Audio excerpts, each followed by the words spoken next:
Your Excellency, Dr. Taleb Rifai, the Secretary General of the UNWTO and the Guardian Angel of Global Tourism Worldwide. Your Excellency, Mrs. Charette, the High Commissioner of Canada, who will be joining us in a moment. Susanna, the Senior Vice President of Membership Development of Scowsill International.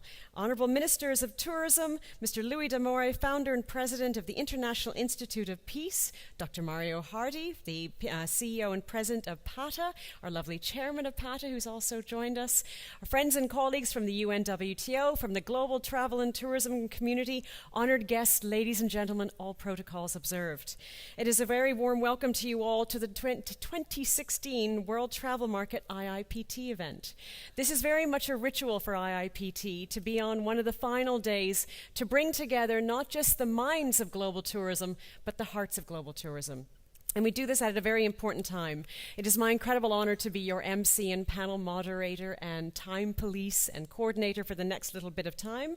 Because as we all know, this is an event that has a remarkable ability to, in many ways, take all the busyness that we all experience at WTM and recenter not just how we think about world tourism, but how we feel about it.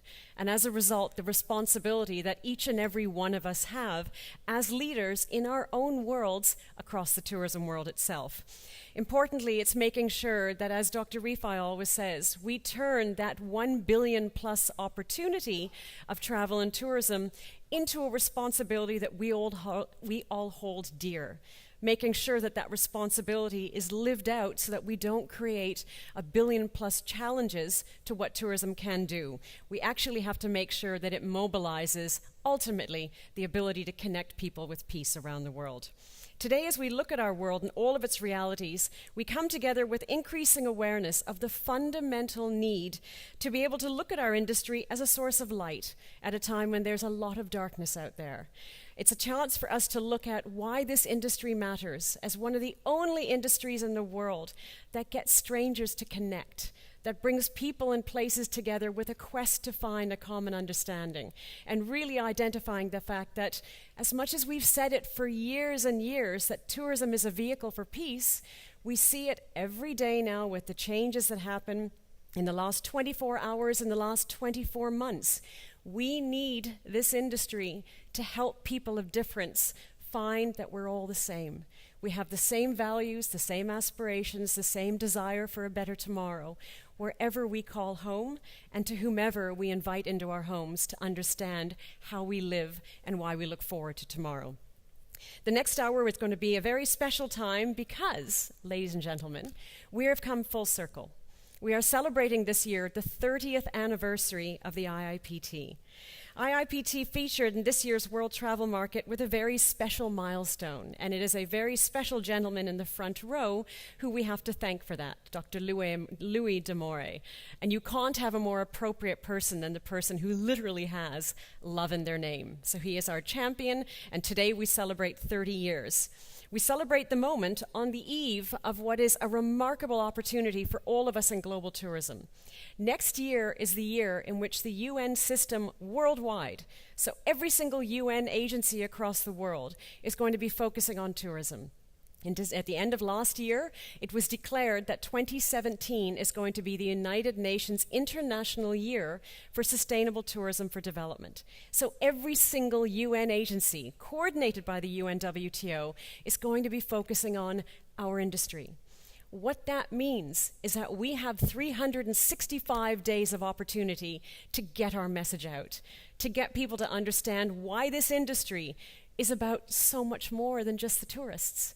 It's the impact that it has at economic levels, at social levels, at environmental levels, and importantly, at spiritual levels. This is our chance, and every single person in this room has to squeeze every moment out of those 365 days to make sure that we are playing our part in building our industry and helping and delivering the United Nations Sustainable Development Goals. The IIPT in this year's session will highlight the progress made in tourism as a driver of peace and sustainability over the last 30 years, and the vision of industry leaders for the future. How do they see the next 30 years? How do we work through it to make sure that sustainable tourism is healthy tourism, for everyone, not just the tourists, but the places and the people where those tourists travel. IIPT takes particular pride in the fact that the concept of sustainable tourism was first introduced at the IIPT First Global Conference, A Vital Force for Peace, which took place in Vancouver in 1988. The IIPT subsequently pioneered a number of early initiatives towards its implementation. It was involved in the first Code of Ethics and Guidelines for Sustainable Tourism. IIPT is behind the first international study of models of best practices around tourism and peace. The first international conference on sustainable tourism was in Montreal in 1994. Today, our dear founder and president of IIPT, Dr. Louis D'Amore, will be using this coming together to announce a very special reunion that's going to take place next year, the IIPT 30th Anniversary Global Summit, and plans for the 30th anniversary year as a whole. What is the IIPT going to be doing to squeeze those 365 days and make them work for tourism as we all work for peace? Within this is a very exciting news about the fact that there will be a conference to be held in September of 2017 in Montreal, Canada, with the full support of the UNWTO under the theme of building a sustainable and peaceful world through tourism. But we will get into more of that later, because rather than hearing my voice, you need to be able to hear the voices of the leaders who are going to take us into those next 30 years. So none of you are, anyone who has plans on retiring in the next little while, we're going to make you reconsider that, please. Without further delay, I ask you please to welcome to the stage our keynote speakers who will be speaking one by one. We start with a gentleman who truly is a man who has taken our minds in tourism and all of our bodies and how hard we work, and he's fueled it with why we love tourism. He's given us permission in many ways to feel the love of what we do and to take that and get people excited about what they should see in the value of tourism. He is our guardian angel. He is an officer and a gentleman of global tourism. I give you, with great love and affection, Dr. Taleb Rifai, the Secretary General of the UNWTO. Please.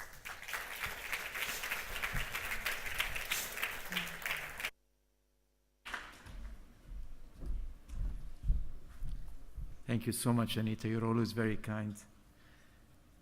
My dear friends, ladies and gentlemen, I feel a little bit at unease to be speaking in the presence of the real guardian angel of this whole thing, which is Louis D'Amore. He should be the one to introduce everything to us here. He always calls on us, and the three of us sitting on that corner, David, Mario, and I, are known to be the three musketeers, but many people, we always try to do things together. We're trying to set an example of how we should be working together. But when Louis D'Amore calls, we always answer the call, Louis. Thank you so much for bringing all of us together. Louis has founded this wonderful organization more than 30 years ago, and it's still up and going so strong, because it was founded on a real need and a real valid principle. Let me also welcome Janice Charette. I'm not sure if she's here already. Not yet, on her way. And of course, David and Mario, my co-partners. Susanna, Sari, I just met you. I've heard a lot about you, and I'm very glad that we'll be sharing the stage together. But dear friends, it's an absolute pleasure to join you to celebrate IIPT 30th anniversary. Let me congratulate the Institute for their leadership and their tireless work in placing peace at the heart of tourism agenda. IIPT was born in 1986, according to our records, the year in which the United Nations and the global community celebrated what they declared at that very year, the Year for Peace. Over the past 3 decades, this organization has been at the forefront of promoting opportunities for building more peaceful society through tourism. It has managed to do one thing that we have always believed in at UNWTO, which is not to only talk about and promote and try to raise awareness about how to support this industry, which is important, but rather what can this industry do to support other aspects and other factors and segments in life that can make this world a better place. I think we should move from the concept of attracting attention to ourselves as an industry to still attract attention, but in how this industry can be used and utilized to become a force for good and a transformative power to make this world a better place. That is a fundamental transformation that needs to be done, and it's a fundamental concept that was realized by Louis d'Amore way 30 years ago. It is also very fitting that after 30 years now, we're celebrating next year an international year for tourism, sustainable tourism for the service of development. So in 30 years, Louis, you have a very good record to be proud of. It is also seems to be very timely, and I did not have this on my script, I must admit, to have woke up this morning on news that's coming from a very important country in the world, the United States, about a major change and a major transformation in what's happening in that country, and to see how should we react to that and how should we do this. We, of course, many of us may be very concerned, but let me just shed a few thoughts off the script completely, and I'm risking of being politically incorrect. It's the only term I could use from the President-to-be of the United States. And I would like to say the following. Nobody that's on the wrong side of history has any chance to succeed. We need to be aware that history has this ability to correct itself always and to move us from one layer to another. We cannot at all retract or divert from the noble and the very important task that we're doing to keep our borders open, to keep people traveling, because the more people travel, the better this world becomes, definitely. We definitely all become better people when we travel. And nobody, just nobody, I can assure you this, is going to stop people from traveling. No walls, how high they are, no matter who's going to pay for those walls, is going to stop people from traveling. People are going to defy walls, defy borders, defy restrictions, and continue to travel. Because that's the right side of history. That's where we should be heading. And through traveling, we are building a better world. We're destroying all stereotypes. We're dealing with the most important deficit that this world is suffering from. I always say that the world suffers from so many deficits: economic deficits, technological deficits, educational deficits. But the most serious of all deficits is that of our inability to understand and accept one another and celebrate the beauty of our diversity. There's a surplus of bigotry in the world of today, and the modern technology, globalization, has accentuated that for good or bad. We need to deal with it by the same medium that accentuated it. And we need to ensure that no, we're not going to accept us hating one another and building walls between each other. That is not going to happen no matter what. And I assure you, anybody that looks at the history of mankind would believe that no distractions of history, as strong and as diverse as they may be, can maybe divert us a little bit to the right, a little bit to the left, but they will always, world will always go back to what it really deserves to be. In the year 1986, when IIPT was established, the world was suffering from so many of the global challenges. Terrorism was there, maybe even before, more than what it is now. We hear about it today more, but it has always been there. Environmental changes, environmental challenges, inequalities, geopolitical challenges were all there. Today, many of these global challenges remain, but we have to add to them some new of the world challenges, and we need to be aware of them. And the reason why I'm saying this in a forum that talks about tourism, because tourism is all about life, really. Nothing outside of our area of interest is not part of what we should be concerned with. Today we have a serious problem of refugees, for example, which is affecting, interacting, and diverting our energies, sometimes in a wrong way, towards what travel and tourism is all about. we still are suffering, and even more than before, from a jobless global economic recovery, an increase in fear and intolerance more than 30 years ago, without doubt.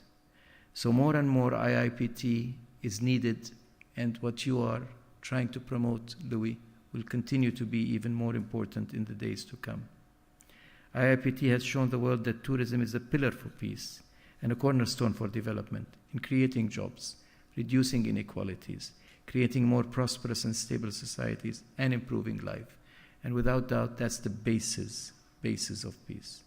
It's a powerful transformative force, this tourism industry of ours, that broadens our minds, breaks down barriers, and builds bridges between people, communities, and nations. A force that promotes tolerance and understanding while contributing to sustainable development. Because, my dear friends, there is no peace without stability. There is no development without stability. And there will be no travel and tourism as such without development angle to it. Every traveler can be a global ambassador of peace. There is no time to spread this message. There is no better time to spread this message than now, as our world continues to struggle with conflicts and intolerance and prejudice. IIPT and UNWTO are united in working to promote tourism as a vehicle towards a culture and a mindset for peace. This is why we'll always be supporting you, Louis, and supporting what you're doing. My dear friends, this is not the time to sit down and count whatever goes wrong in our world. It's the time to think of how beautiful this world is and how much it deserves of us to work towards making it more beautiful. And as a matter of fact, I truly and honestly believe that we're living in the best of times. We're living in a beautiful world. We may be distracted if we fall victims of listening to the news every morning and seeing how disturbing things in the world are happening. But think about it in a different way. We hear more about each other. We care more, therefore, it is a better world. When girls are kidnapped in Nigeria, they become our girls. We heard about it. They are part of our problem. When an earthquake hits Japan, Ecuador, or Nepal, it hits each and every one of us. We hear more, we're connected more, we care more. It is a better world. And it's a world that deserves all our giving, all our attention. It's a life that's worth living. Let's count our blessings. Let's move forward. Let's move with hope, optimism, because our industry is one of smiles, hopes, and optimism. This is the nature of our industry. Let's all work towards it. Let us not ever fall victim of pessimism and be distracted by the negative news, because to me, to us, they're just news. Thank you very much.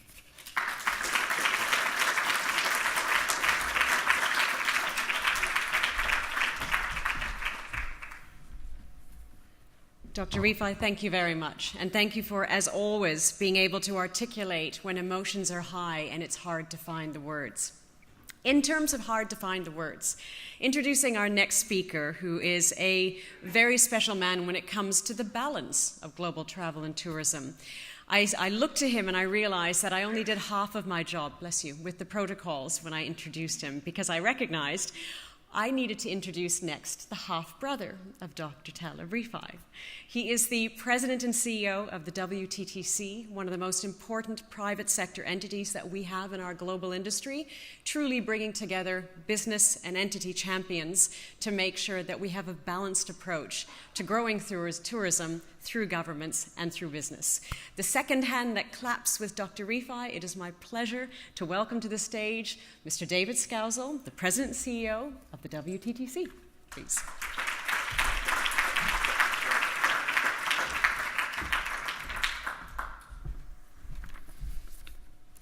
Thank you, Anita. Thank you, Louis, for your kind invitation to be here. My half-brother, my cousin Mario, and fellow speakers, it's always good to be here on the stage with you. Although WTTC is best known for its economic research for the sector, we've also been exploring the link between tourism and peace for many years. We've hosted a number of world leaders at our global summits, including Bill Clinton and Tony Blair, and it was Bill Clinton that identified for us the importance of tourism and cultural understanding as a manifestation of peace. At our inaugural Asia Summit in Seoul, Tony Blair picked up the theme, summoning the spirit of President Kennedy, which talked of tourism as a driver of peace, security, and understanding. Free movement of people is one of the founding principles of the European Union. The more people travelled, the greater their understanding of different cultures. The more understanding, the less chance of war, the less chance of political conflict, and so much has changed since 1900. Intellectually, it's always felt right that tourism should be considered as a driver of peace. The anecdotal evidence felt compelling, but we wanted to see if the actual data told the same story. So we teamed up with the Institute for Economics and Peace, which publishes annually the Global Peace Index, and together we considered the correlation between peace and tourism across 106 countries over a period of about 8 years.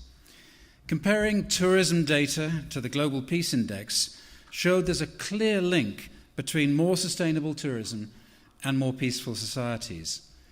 And peace is not just the absence of violence and war. It thrives on the existence of attitudes, the institutions and structures that create and sustain peaceful societies. Positive peace, as we call it, consists of a number of areas which are fundamental to peaceful societies: a sound business environment, free flow of information, high level of human capital, an equal distribution of resources.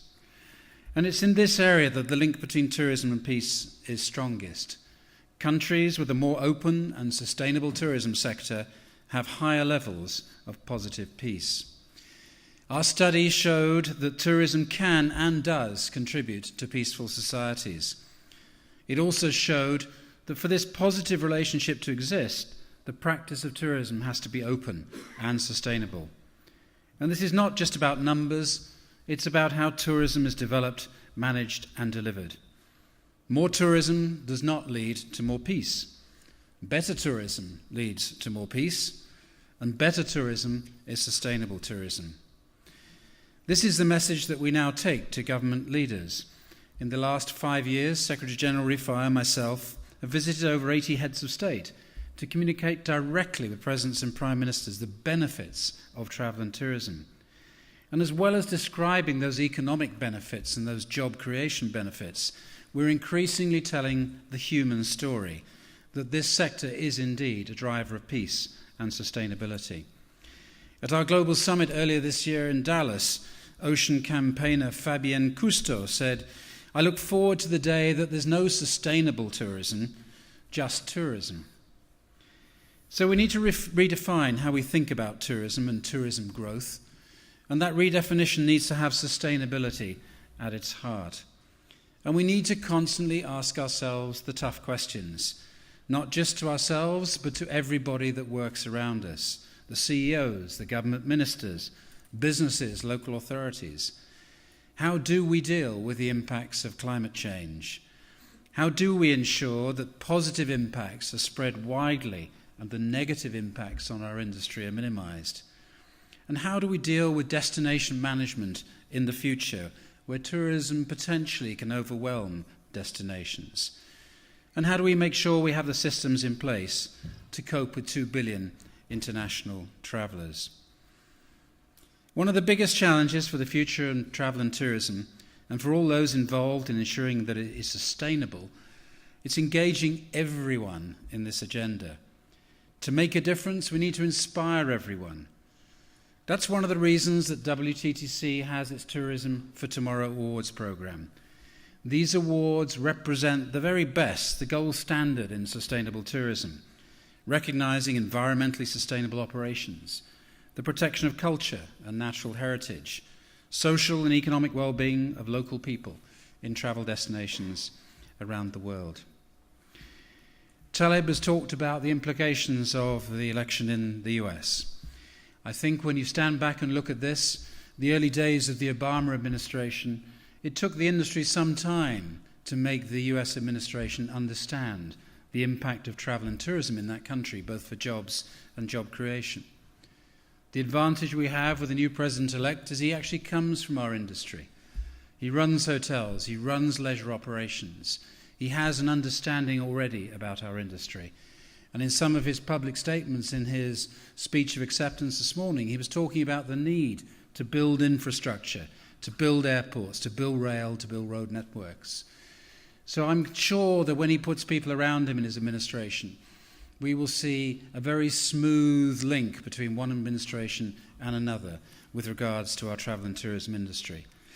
And finally, let me pay tribute to the International Institute for Peace Through Tourism for its inspiring work over the last 30 years. Louis D'Amore has done amazing things. Today we're talking about peace and the sustainable tourism, subjects which have been at the heart of IPT agenda for longer than most other organizations in the world. Today, every tourism business is committed to improving the quality of the environment, the preservation of heritage, and fostering international understanding. Today, the world's travel and tourism leaders are personally committed to making the world a better place through the integration of the UN's Sustainable Development Goals across all of their operations. 30 years ago, few people had that vision, so we all owe a tremendous debt to Louis and his team for their groundbreaking work over these years. And finally, there is a human side to tourism. Travel and tourism brings people together. It puts a smile on people's faces. It alleviates poverty, provides employment across all levels of society, and in some of the most remote places on earth. It fosters respect and understanding. It truly does make the world a better place, and it certainly makes the world a more peaceful place. Thank you.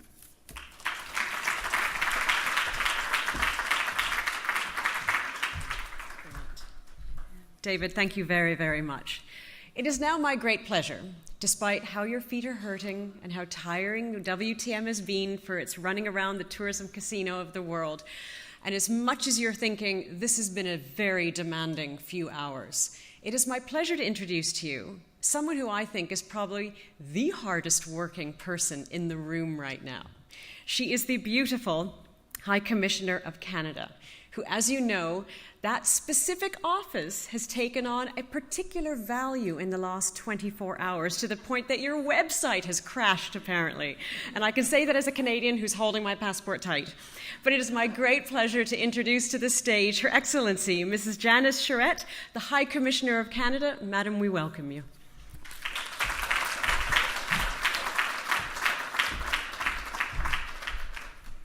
Thank you very much, and my apologies for arriving late and disrupting the earlier speakers, particularly my predecessor here on the stage for his remarks. I really am delighted to be here as part of the panel, and I wish I could tell you that the reason I was delayed is because I was back at the office answering the phone for immigration calls. But unfortunately, it was London traffic that was, in fact, the victor of my day, 1.5 hours from Trafalgar Square. So perhaps that should be a topic for another conversation around sustainable tourism and traffic, alas. I do regret, unfortunately, that I wasn't able to hear some of the earlier speakers, and I hope that I know I had some members of my team in the audience, and I look forward to hearing a bit more from them. Alors, pour moi, c'est vraiment un plaisir d'être parmi vous aujourd'hui pour avoir l'occasion de vous parler de la pratique du Canada dans cet domaine. It's a pleasure for me to be with you here today and talk to you about how Canada sees this particular topic. Let me just add my words of thanks to the president of the International Institute for Peace Through Tourism, Louis D'Amore, for inviting me to be part of this panel and for all of the hard work that he has done and his leadership of the Institute. As the Institute, I believe, has just announced, the 30th Anniversary Global Summit will be held in Montreal, the beautiful Montreal, Quebec, Canada, from September 17th to 21st, which will coincide with the UN International Day of Peace. And is there ever a more fitting time for this kind of an event? We are absolutely delighted to be able to welcome this conference back to Montreal. Some of you may know that Canada and the Institute have strong links dating back to when the Institute was founded in Montreal in 1986 during the UN International Year of Peace. In fact, Canada played host to the first Institute Global Conference, which was held on the West Coast in Vancouver in 1988, and the second Global Conference held in Montreal in 1996. As well, in 1991, on the Institute's 15th anniversary, and in the year Canada celebrated 125 years since our birth and Confederation, the Institute organized the Peace Parks Initiative across Canada. This saw 400 cities and towns across the country dedicate a peace park. At the same time, the National Peacekeeping Monument in our national capital of Ottawa was unveiled.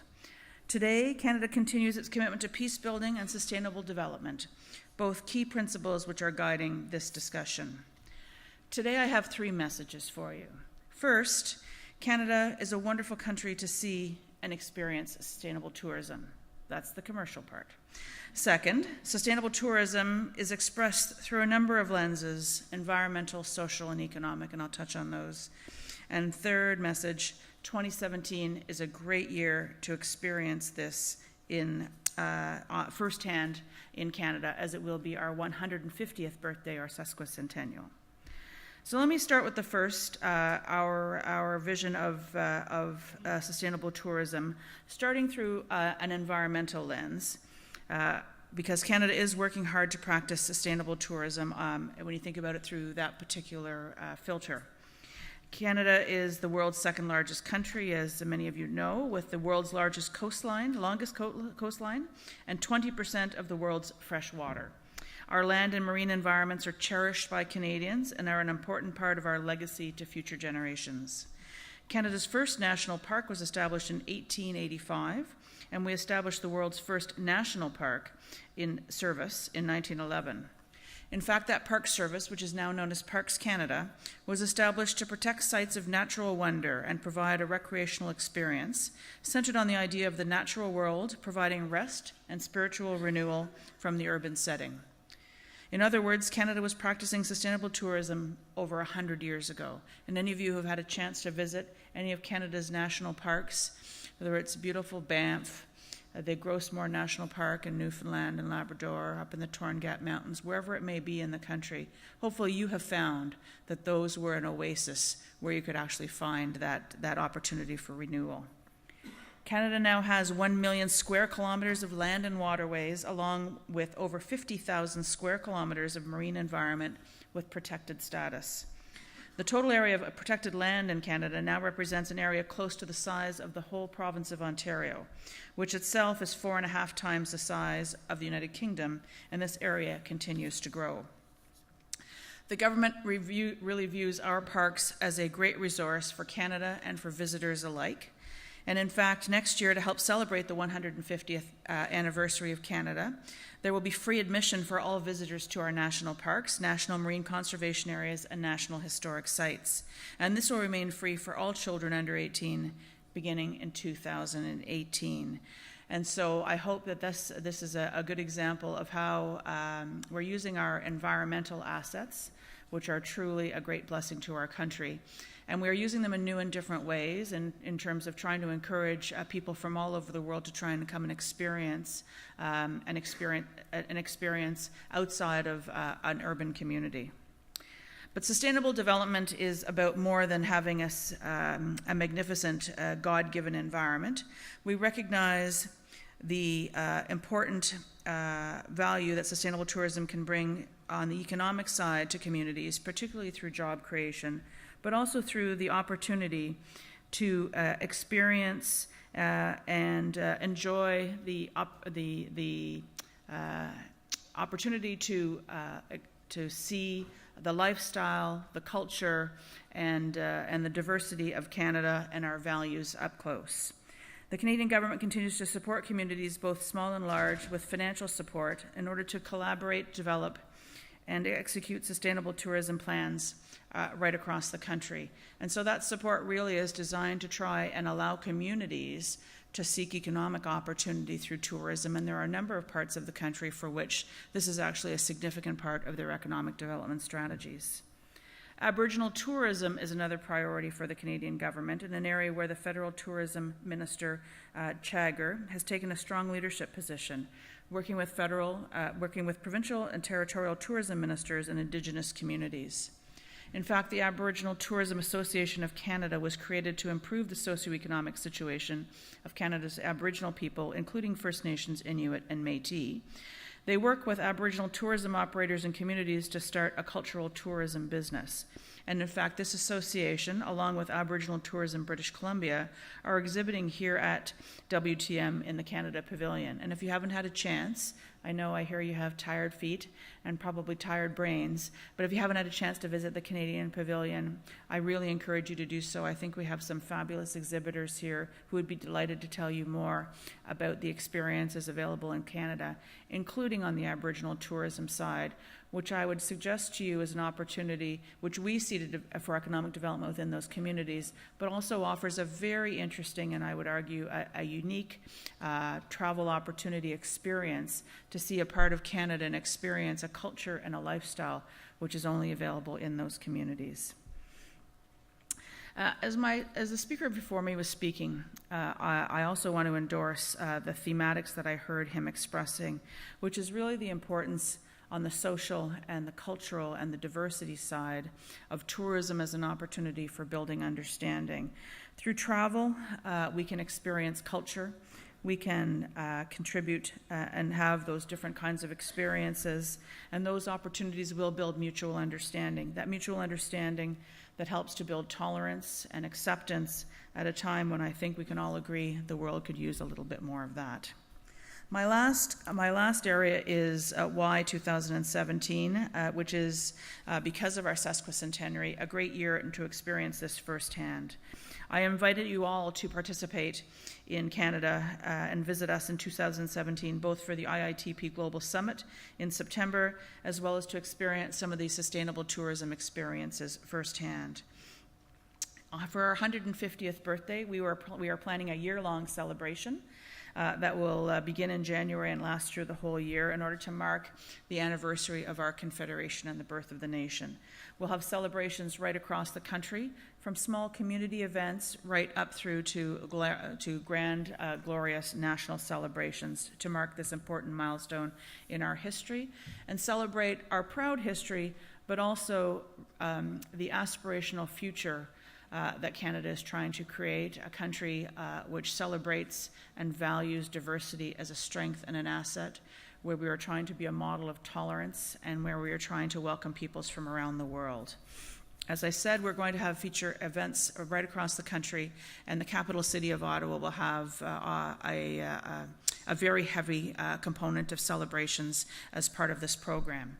As well, the City of Montreal, which will be the host for next year's Institute conference, will have a double celebration, because in addition to celebrating the 150th birthday, Montreal will also be celebrating its 375th anniversary with a number of events over the course of the year, focusing on history, on art, music, and culture as one of North America's oldest cities. On peut aussi avoir une expérience dans les deux langues canadiennes. On aura une opportunité d'expérience la qualité de dualité linguistique au Canada pour avoir une visite à Montréal.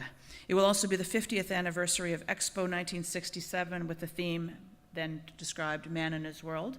Maybe we'll call it Person in His World now, but I think it is a glorious succession, actually, of a celebration of a progression of Canada's growth over that time. 2 weeks ago, The Lonely Planet, the Traveler's Bible, identified Canada as the best country to visit in 2017 and noted that a lot is happening in our country in that year. So there's going to be a lot to enjoy. I invite you very much to come and visit the organizations that are featured in the pavilion.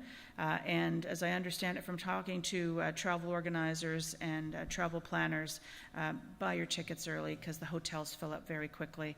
And it will be an absolutely amazing year. We look forward to welcoming you to see sustainable tourism through a Canadian lens in 2017. Merci beaucoup à vous tous.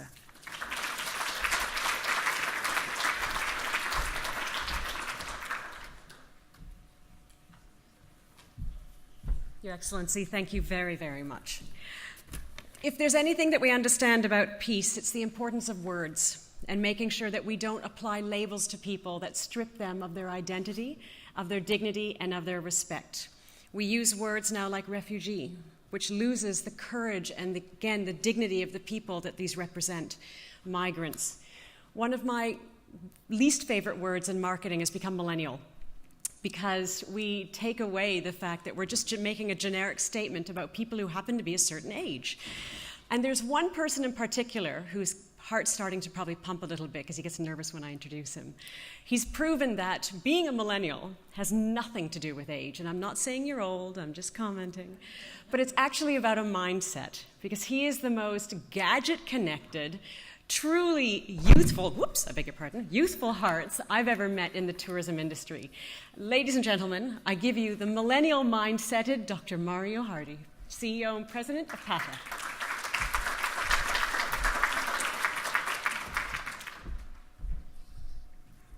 I do get nervous, actually, when you introduce me. There's some inside stories here which I won't share with you today.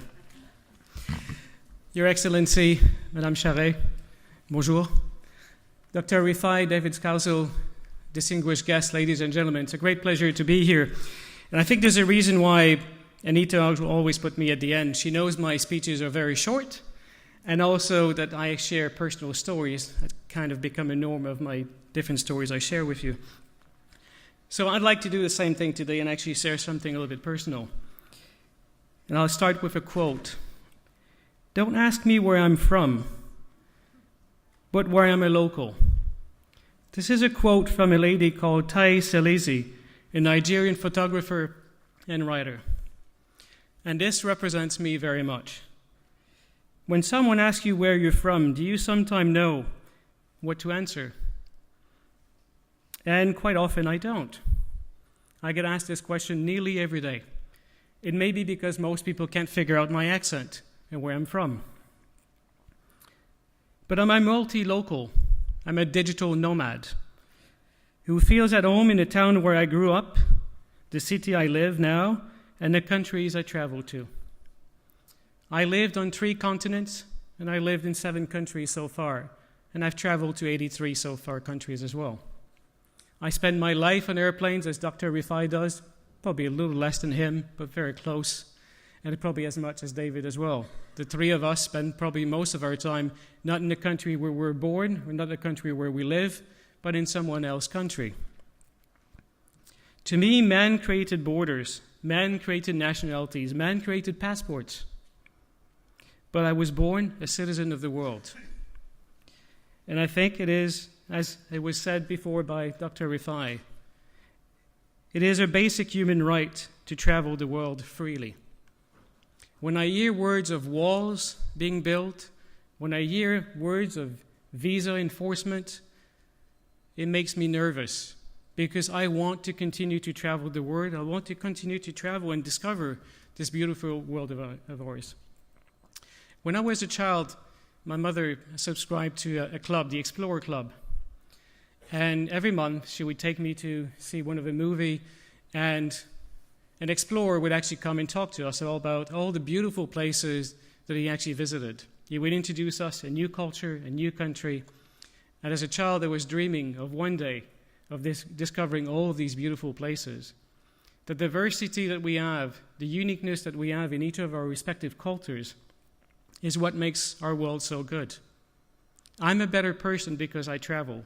And I borrow these words from Dr. Rifai. But I truly believe I am a better person because I have traveled so much. So I'd like to encourage all of you to continue to explore this beautiful world that we have, to continue to travel, to continue to encourage people to travel. And for those of you who are in power, please stop putting barriers for people to come and visit your country. Encourage them, because this knowledge that we gain from the mix of different cultures makes us a better person. So thank you very much for your time.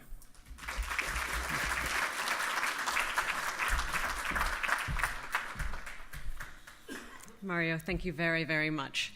Interesting, because Mario said that he's going to get the last word, and he knows me very well, but he also knows how much I love his wife.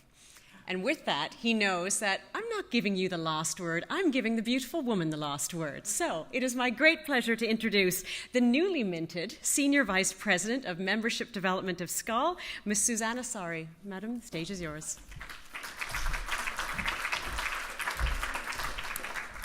Thank you, Anita. Dear ladies and gentlemen, I have to say I'm very nervous now. I feel very small. I'm 6 feet, 180 centimeters, but I feel small and humble after all these great speakers before me. Ladies and gentlemen, Scowsill International, are we going to get the picture that I send? Will it be shown? I'm not sure. Scowsill International is a professional organization of tourism leaders around the world, promoting global tourism and friendship. And I think friendship is a word and concept that is ageless. We are basically the only international group that unites all the brands of travel and tourism industry, and our members are industry managers and executives who meet at local, national, regional and international level. The cooperation with IIPT and Scowsill has started almost 20 years ago, actually more than 20 years ago in 1994, and we have come together as partners for a series of projects, the first and foremost of which is the IIPT and Scowsill Peace Cities, Towns and Villages, which was launched in 2013. Its aim is to promote peace from village to nation level. We're also working together in Expedition 196, where Ms. Cassie de Pacol is now visiting 196 nations in 3 years, and Scowsill has been very root level operator in this project, so we always try to help her when she comes to a particular country or region. Okay, here we go. I just came back from our 77th World Congress, which was held in Monaco less than a week ago. And you can see a picture in the background from the Sustainability Awards ceremony, which we held on Sunday, the 30th of October at the Grimaldi Center. Following the United Nations Declaration of 2002 as the Year of Ecotourism and the Mountains, Scowsill International launched the Sustainability Awards in the same year to highlight and acknowledge best practices around the globe. The Sustainable Tourism Awards, while highlighting the best practices in tourism around the world, also serve the purpose of acquainting the world with this concept that puts emphasis on the importance of the interaction of the physical, cultural and social environment, the traveler's responsibility and the need to active community participation for sustainability. I'm not sure if you know, but any company from the public and private sector, NGOs and government agencies worldwide are welcome to submit an entry in one of the 9 available categories. And those categories are tour operators, rural accommodation, urban accommodation, transportation, countryside and wildlife, marine, community and government projects, major tourist attractions, and educational institutions, programs and media. And in the picture, you see the winners in 8 categories this year. And I'm actually very glad to say that there are 2 Canadian winners in the group here. If I just quickly tell you who these people are, we had winners from Andaman Discoveries in Thailand, Hotel Verde in South Africa, Simian Lodge Community Projects from Ethiopia, Biosphere Expeditions from United Kingdom, Pennicott Wilderness Journeys from Australia, Maya Kayan from Mexico, Assiniboine Park Conservancy from Canada, and Community-Based Tourism Vietnam Project also from Canada. So very global in this respect as well. And for next year, as Anita was saying, and we all know the UN theme year, we are looking forward to launching an extra theme award as well, but we are still working on it, so I don't exactly know what it will be yet.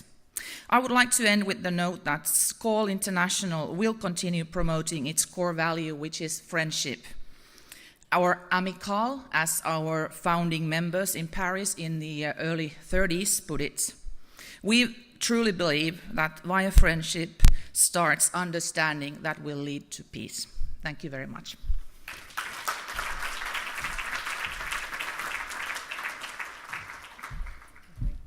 Susanna, thank you very, very much. And to all of our speakers, we thank you dearly and very much for helping us set the scene and get a sense of how really do we embrace this subject and make it work for us forward. With that, we're going to do a little bit of a transition now and have a panel discussion with three of our speakers. Please may I ask to join us back on stage, Her Excellency from the Janice Charette, the High Commissioner of Canada. Madam, if you can please take one of the seats, that'd be fantastic. Susanna, can you also please join us back on stage? And Dr. Mario Hardy, I'd be very grateful. We thank you very much. Excellent. I'm going to do some walking and talking now for the next little while.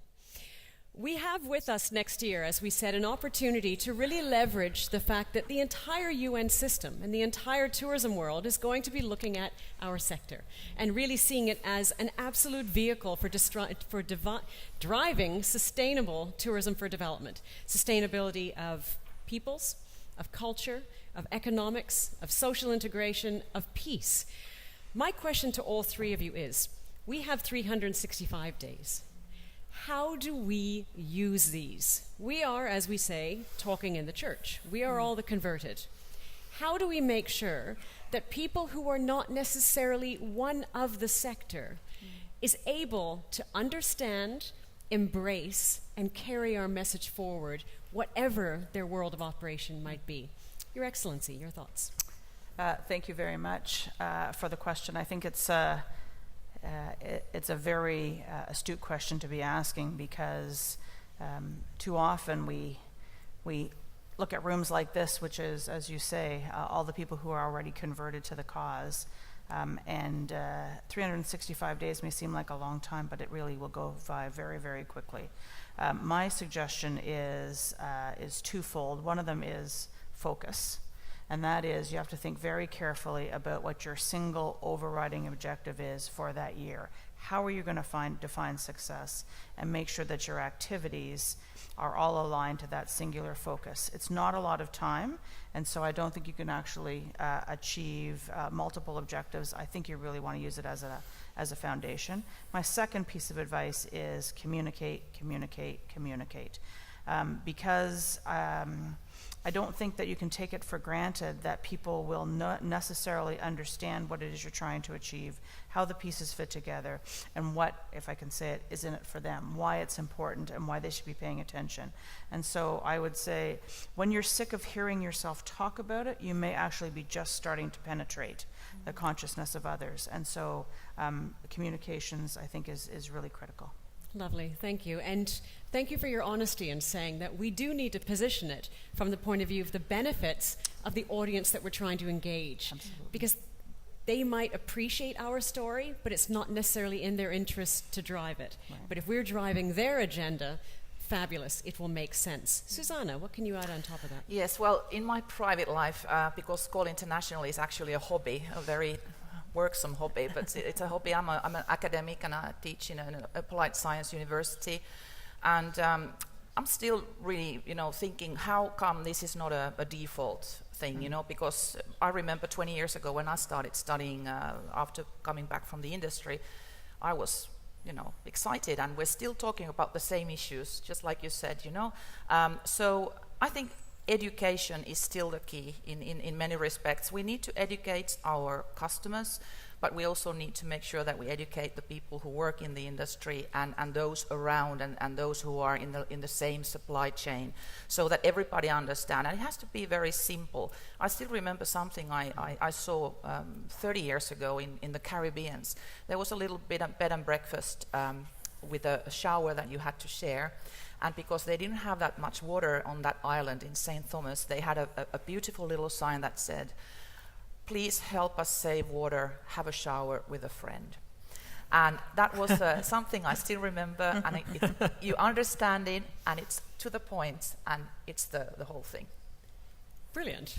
That's we talk about connecting when we travel. That's a way of doing it. And doing it clean, that's fine. But I think what's also important is that, to your point, Madam, about communication, right, and you're linking it now to education, even the word sustainable has so many different definitions, and people often default to think it's green. And it's not necessarily just that. So simply being able to communicate clearly, what do we mean when we talk about sustainable tourism, and making that work further. Dr. Hardy, your point of view, especially tapping on your experience, because you've already done quite a bit in this regard. I think starting with the communication is very important, and the sharing of knowledge and stories and practical examples like taking a shower with someone else, or or other examples of that nature. But I think that's where we're lacking, is if you start with small steps and show people how to do it and give them a case study, a real example of how to do things, it starts to change. They say that in order for someone to change a habit, you need to do it 16 times. And we started in our own office last year, as we wanted to be certified, EarthCheck certified, for our own premises, as we should be leading by example. We put a little team together and we talked about what are the little things we can do in the office, switching off the lights when we leave the office, switching off our computers, consuming less paper, recycle wherever we can. They're small steps, but what I've noticed over the last 12 months is that our staff now are getting more aware of it, and we keep talking about it, and they're practicing every day. And no doubt they're going home and starting to think, oh, maybe I should switch off the water and brush my teeth, and little things like this. And if we one step at a time, we can actually improve things. Indeed. And you're a great example, Mario, of a child teaching the parents. Because can you please explain what you've done with your board with respect to documentation? Yes. I have to say I was challenged a little bit, actually from our own staff at the beginning, not from essentially our board. But we used to have, and at our board meetings and our council, we have sometime up to 80, 100 people, 120 people attending. Those are just for the board proceedings, and outside of that there's even more. But as you can imagine, we went to these meetings with these stacks of board papers about this thick, and we used to pay thousands of dollars to ship it around the world and to print it, and a lot of man hours in printing all of these documents. And then one day we just said, no more. We will go entirely digital. We didn't ask permission, we actually just did it. So we came up to the board meeting a few weeks before. We announced everybody that we will be going entirely digital. If you wish to print something, if you absolutely must print something, print it on your own, bring it with you, or print it on site. We won't stop you from doing it, but we will not print it for you. And our staff was very nervous. I said, oh, what do we do if someone asks for it? Say no. You just plainly say no. And you explain the reason why we say no. And it wasn't actually that much challenge. We expected people would be complaining about it, but actually, no, it went very smoothly. Everyone came prepared. They had their laptop, their computers, their phone, their iPads, whatever, tablets, and came prepared for it. And now it's a norm. It's accepted. And if we print something, actually our board is saying, why have you printed this? So you forced the change, and after your lovely chairman grounded you for a month for trying to discipline the parents, and you were released again. But it's an important thing, because if we don't do it, we're being hypocritical about what we speak about. To that point, if we look at this time next year, so we're all here, it's November 2017, and we've seen the last 11 and a half months of how we've brought this to life. For each of you, what is the critical shift you want to see in the world per se's understanding around tourism and the value that it brings? What's the one critical shift that you can say, it worked?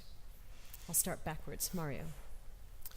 When we talk about sustainability, most of us, I would say the majority of us, would actually think of the environment.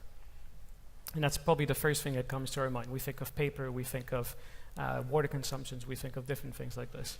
But quite often we forget about the social element of it, the impact on communities and people, economic impact that tourism can actually bring. And to me, that is actually equally, if not even more important. That's the first driver.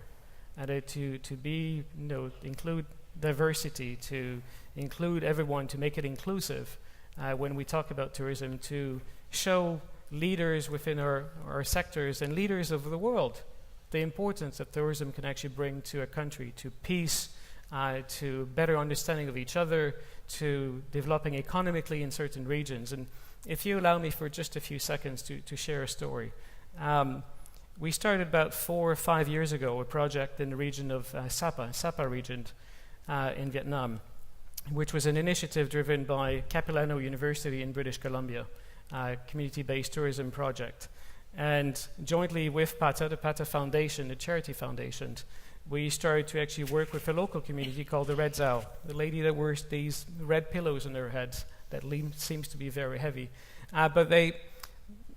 Students went to the village and actually saw an opportunity to help this community to alleviate poverty and give them something new and something different to grow tourism sustainably within this area. The first year, the students actually talked to the ladies in the village, because it's a matriarchal society, ladies are the leaders, to explain to them what tourism was all about. They were quite surprised that people would actually pay to come and spend time with them. It was a concept which was a little bit strange for them. The second year actually helped them to build infrastructure. The third year about education of the tour operators about the products that were available. The fourth year, people were starting to come. And now there's between 50 to 100 people coming and visiting this village every year. And they've improved their life. Their children are able to go to school. One of the lady went to Capellan University to do her bachelorship, and now will do a master. And they have a better life out of it. They understand, this is what tourism can actually bring to them. And they have a pride of culture that they Yes. can now celebrate.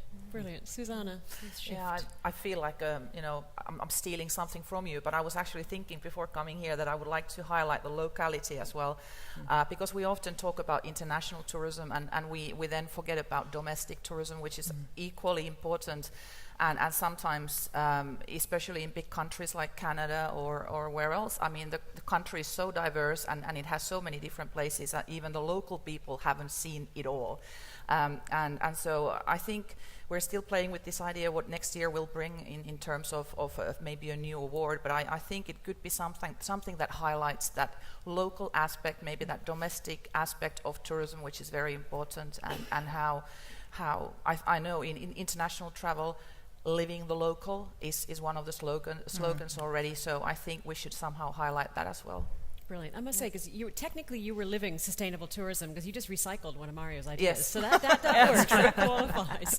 Your Excellency, please. I think I'd like to kind of think about it from the consumer perspective just for a moment. And I think it would be great if at the end of 2017 we'd look back and we would think that as part of how consumers look at their travel experience and how they make decisions and selections about where to spend that discretionary dollar, that in addition to seeing beautiful places, eating wonderful food, that they would put a value on the choice of actually a cultural experience, an opportunity to learn about a different culture, to learn about a different society that will help to actually kind of enrich their outlook on the world. I think that would be a huge step forward. And that's the perfect word on which to end this very brief, very quick discussion, that whoever people are in this whole process, own it. Right. And own it for the year and let it go on beyond that itself. Ladies and gentlemen, please thank our panel for this quick little conversation. And clearly, in Susanna's great sharing, if there's anything you do in 2017, if you can only do one thing, shower with a friend. You can take your seats. Thank you very much.